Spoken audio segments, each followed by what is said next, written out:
అతడు పర్వతముల వంటి తన ఏనుగులను, గుర్రములను, ప్రియ భార్యలను, స్నేహితులను, కవి పండితులను మనస్సుతో వదిలివేసి స్థిరమైన వైరాగ్యమును పొందెను. జాగ్రత్తగా చదువుకోవాలి.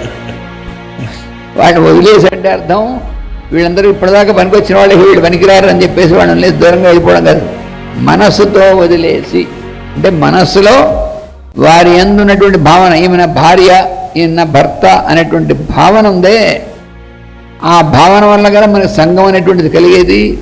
అందుకని వాళ్ళ వ్యక్తులు వదిలేయడం కాదు, వాళ్ళ యందు మనకు ఉన్నటువంటి మనస్సులో ఉన్నటువంటి భావాన్ని వదిలేసి.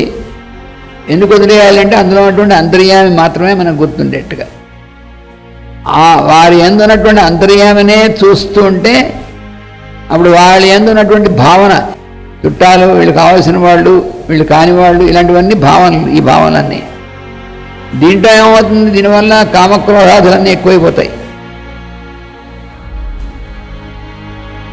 అందుకని ఆ రజోగుణం అనేటువంటిది ప్రజ్వలిల్లకుండా ఉండాలంటే బ్రహ్మభావన ఎందు మాత్రమే ఉండాలి.